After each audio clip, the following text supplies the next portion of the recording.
sometimes it's just you. Sometimes it's just you. Everybody wants to look outside for answers, and sometimes it's just you. Yes. So in 3 different teams in a row, Carmelo Anthony was not the issue. It was the management. It was the system. It was the management and the system in New York. Mm-hmm. It was, the management and the system in OKC. Mm-hmm. And now it's the management and the system in Houston. It's why they're using them as a scapegoat. Yeah. Everybody defending them. They use him as a scapegoat. Mm-hmm. I didn't hear anybody say anything about Carmelo Anthony from Houston. Am I wrong about that? Did somebody from Houston say Carmelo's holding us back? Carmelo's the reason we're losing? No. The only time I heard them mention Carmelo is to say he's been great. It's not his fault. Right. That's not. I don't think they understand how scapegoats work. Nah. You're supposed to point at them, Right. and call them out as the reason. However, what the media and the basketball fans are looking at is the tape, the film, the video. Yes. Right? What do we see? Him not setting screens. And my man Steven Jackson, Steven Jackson has his ups and downs, but he's a real player's guy. Yeah. He said nobody in the NBA plays defense. I don't know how he could say something so stupid. Yeah. Because these players get mad when the media and the fans oversimplify things, and then you're going to come out and oversimplify stuff. Yeah. Yeah. You can't just say nobody in the NBA plays defense but 5'7" people. We all understand everybody's not Kawhi Leonard, right? But at the same time, there's a matter of covering your assignments, not requiring help all the time, not falling asleep, and then on the offensive end, setting screens, rebounding the basketball, which is something Carmelo has always had very high potential to do and has never done to his level. When you see him on his best days, he can go out there and grab you 12 rebounds, but he's never dedicated himself to doing that, even though he's a talented rebounder. Yeah. He just don't have the work ethic. Carmelo Anthony, I almost don't even want to get mad at him, right? Because he reminded me of myself when I came up. Half Hispanic, half black, a little chubby, don't like to run. I don't like to run. Carmelo don't like to run. No. And he's playing basketball. Half his problems come from the fact that he don't like to run. You know why he don't like setting screens? Because before and after you set a screen, you have to move. That's why he walked into the screen and walk out of the screen before it even happened. He's got the slowest slips. It's the worst. He would be very successful in Houston if he simply did 2 things on offense. 1, worked on his 3-point shot so that he could be deadly from out there. And speak to the laziness of this man, because he has so good of a mid-range stroke. All he has to do is extend his distance by 5 inches every summer to be a deadly 3-point shooter. Yeah. Other players have done it. DeMar DeRozan's doing it as we speak. And DeMar isn't the same kind of pure shooter from mid-range that Carmelo is. Yeah. DeMar is more of a leaner, fadeaway, coming out the post guy. Carmelo got a mid-range, sweet jumper. Yeah. All he got to do is extend it. He got to do is extend. He don't do that. And then if he extended it, guess what? Now you can set a real screen and work the pick and pop. And you and Chris Paul will be so hard to defend. But what's he going to do? Pump fake, take a step inside the 3-point line, go to the basket, get blocked by a 6'10" defender who's taller than you, so you a mismatch on both ends. But it's everybody else's fault. Yeah, the thing of it is, I don't think he's blaming other people. I think what's happening is his defenders and his proponents and his the people who are on his side, his advocates, are the ones who are blaming other people. They're saying, oh, well, Melo this or Melo that and Melo this. Honestly, I don't know what Melo did to garner the level of street cred and player approval that he has. I mean, Melo is like bulletproof with players. Like, I'm telling you, you just will not hear any player say anything bad about Melo. They just won't. I mean, it's like they sit up and they watch him give poor effort. They sit up and they watch him take bad shots, but nobody would dare say anything about it. It's really quite the interesting dynamic in the NBA. I really do. And I agree with what you're saying. Sometimes it's just, I said something to somebody years ago. I was having a conversation with a friend, and it was right after the Nuggets acquired Allen Iverson to play with Carmelo. Mm-hmm. Friend of mine told me, he said, "Oh, they're going to win a championship." I said, Carmelo Anthony will never be one of the best players on a championship team ever. I said, if he ever wins a championship, it'll be later in his career when he was just a tag along. Mm-hmm. I said, that's what he was like. I don't know where you're going to say that. He's averaging 24 points a game. I said, there is a such thing called an empty 20.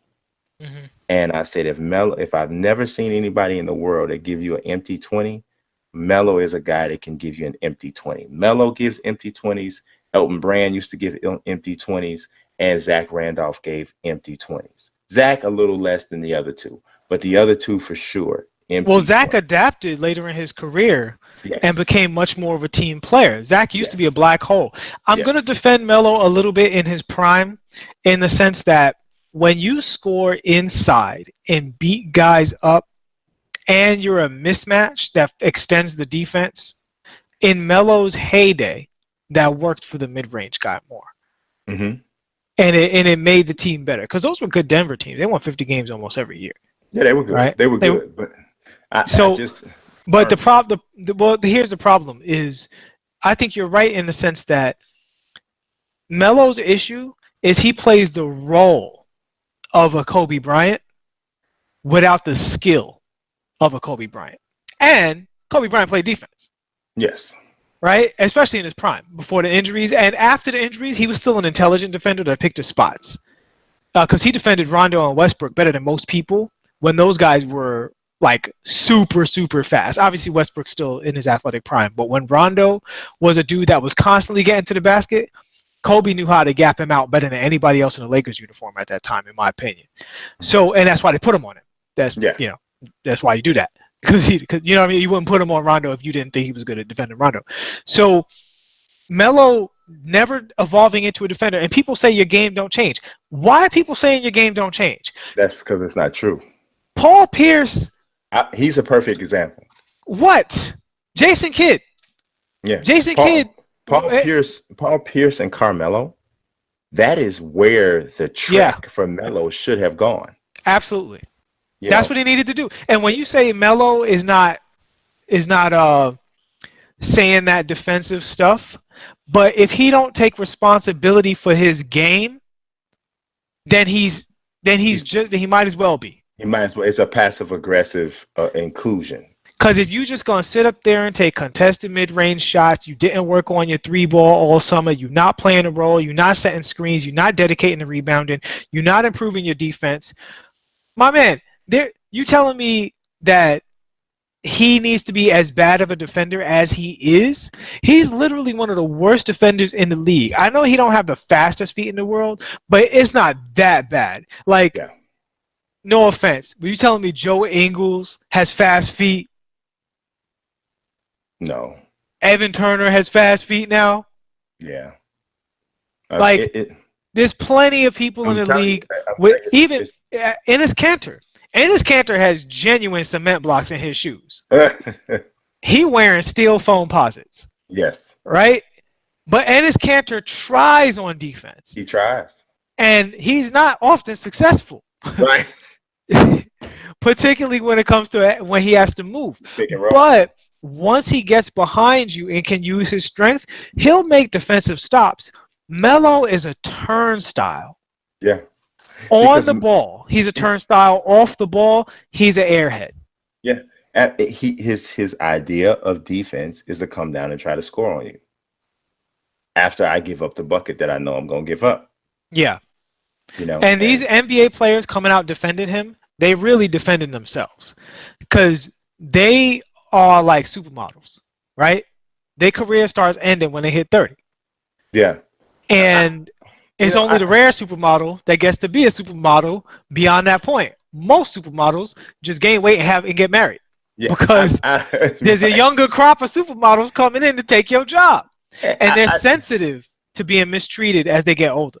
Yeah, I think that it's I think it's that, but I also think that it's just this respect thing that he has.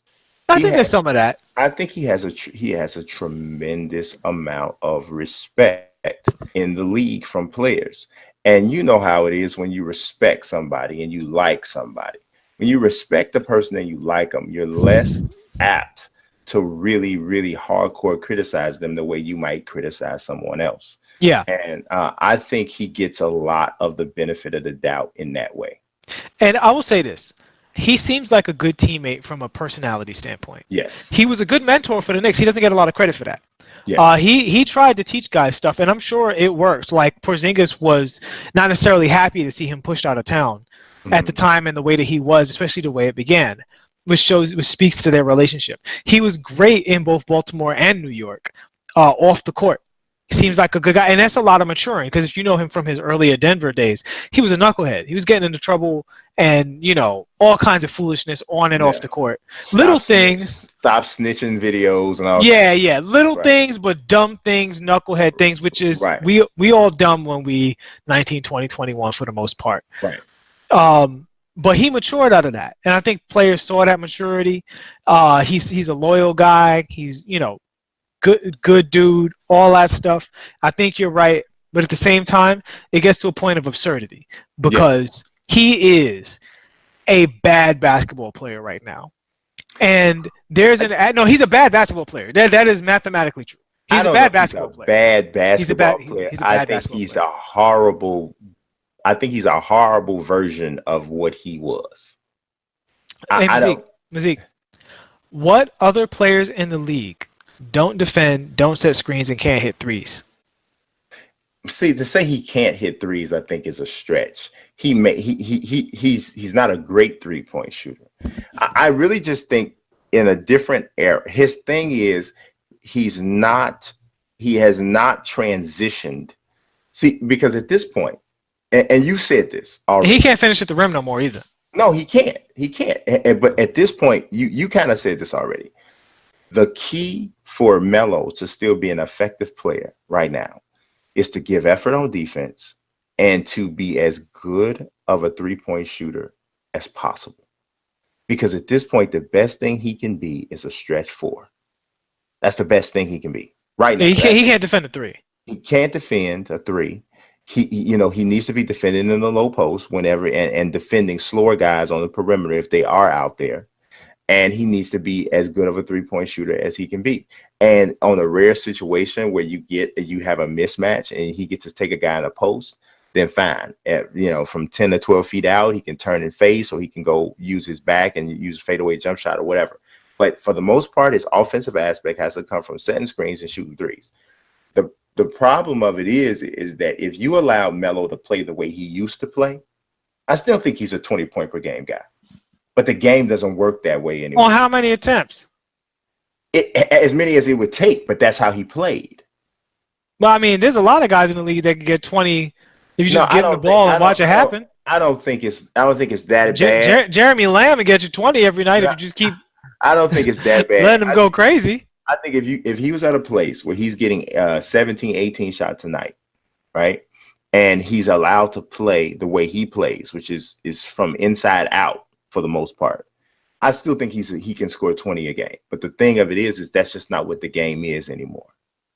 And he has not transitioned well to what the game is now. Well, and this is why I say he's a bad basketball player, because getting 20 a game on 17 shots, not hitting no threes, not getting to the free throw line, not going to the basket, and you don't defend, you're an iffy rebounder at best. And when we say don't defend, we mean as a team defender and as an on-ball defender. No, he's not a good defender. And you're not a playmaker. You don't pass particularly well. His playmaking improved for a little while in New York. Now he doesn't get the ball enough to be a playmaker, and he doesn't have the special instincts to make plays in an efficient, limited time. That's not good value compared to everything else in the league. If you get a guy that can only defend his position and hit the corner 3, that's more value than Carmelo Anthony, like by a lot. Yeah, so no, he's bad by it's relative to who else is doing your job. I don't know. I just can't say who would you rather have who would you in what? Let me put you a question then. What team would you put him on to make them better? I don't think that the way he plays right now that he can make anybody better the way he plays right now. That's because he's a bad basketball player. I won't say that. I won't say that. If he playoff team, if he's on a team, right, and I'd have to look at the rosters or whatever, but if he's on a team whose entire second unit are solid defensive players, right? But none of them are necessarily A1 level scorers.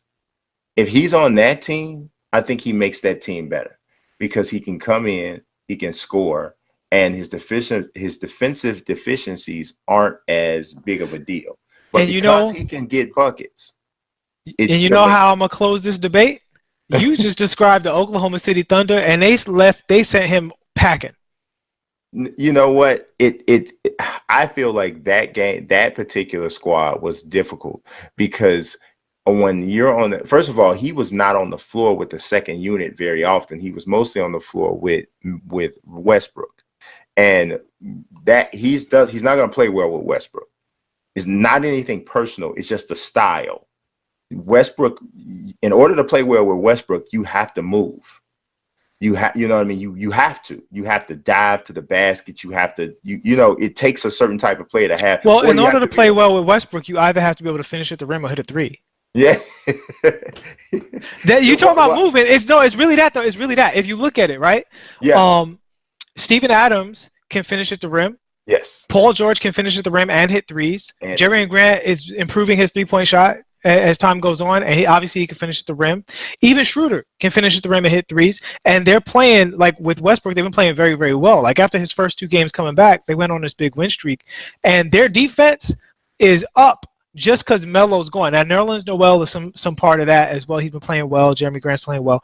But their defense, just by taking Melo out, improved, and they don't even have Robertson back yet. When Robertson comes back, they might be the best defensive team in the league if he comes back healthy. There's no question about it. Melo was such a detrimental impact to that because and here's the thing that I'm talking about, because they have to hide him on defense and teams are just switching to expose him. And you can expose him with any position 1 through 4. So it's whoever offense on Melo. Yeah, you can. I don't know. It's just hard for me to 100% grasp and say that this guy just absolutely will never play a lick. Well, it's his mentality. My thing is, his defense has to do with pride. A lot of it has because Melo believes that he's this guy, right? He still sees himself as this guy. Yeah, he still thinks he could get 24 if y'all just let him do him. Yes. And that's what I'm saying. Sometimes it's you. Yeah, no, and I 100% agree with that. Sometimes it is you. I do think that he needs, if you're going to continue to play and you're playing for a ring and that's what you're trying to do, dude, you got to change yourself. You got to change yourself. Okay, we may never prove 100% that you could still be a 24-point per game guy if the people just let you do you. We may not never get a chance to prove that, but I tell you what is 100% certain. If you don't start playing this complete game and start fitting into where you need to fit in, the end of your career is going to be a disappointment and a point of stress for you. Period. And the great example that I would point him to is none other than Chicago's finest, Derrick Rose. Derrick Rose is something. When he had that big game, everybody was talking about vintage Derrick Rose, but that was a lie. This was new Derrick Rose. Derrick Rose, who after years and years and years of disappointments, learned what he had to do to be a new person in the league. Mm-hmm. And I've been one of the first people to say on Sim Nation, he's still one of the more athletic point guards in the league. He's still fast. He can still jump. He don't want to jump because he don't like the way it feels when he come down. Right. But he's still faster than most. Yes. And his talent of finishing around the basket is still there because he's always been very clever. Mm-hmm. But he's a bad passer for a point guard. He is. Right? He's a bad passer. I would say he's average as a passer. Well, starting all-star point guard is his judgment. Is what we're comparing him to. Yes. He's definitely he's on the way lower end of that. Yeah, he's not a top 10 passer at all as point guards are concerned. He does a lot of things wrong when it comes to passing. Yes. So he needed to change. Now, because of the flaws in his game, there's a lot of ways that he could have changed. And because he was at such a high level, you know, when he was in his prime, I mean, you could argue he never really reached his prime. But when he was approaching his prime, because he was at such a high level, there was some ways he could go to be a good NBA player. And he figured it out. Okay, I'm going to still throw some of these dumb passes, but I'm going to push the floor like I used to, but instead of just jumping and hoping for the best, I'm going to be a little more clever. And I'm going to add a three-pointer to my game. And I'm going to learn how to catch and shoot. Just by doing those things, all of a sudden, he's a starting quality point guard in the league again. Yeah, he is. If he could be healthy, he's easily a starting quality point guard in the league. Yeah. You know? 100%. And, you know, people say your games don't change. Of course your game changes. Everybody's game changes when they get older. It has to. It has to. Sometimes it's you. And Melo has not taken the responsibility to reinvent himself, retrain himself according to his declining physical skills. Yeah. I mean, I'm tired of people defending him. I don't disagree with that. I do not disagree with that. Pocket, I'll be weak. I'm rather unique.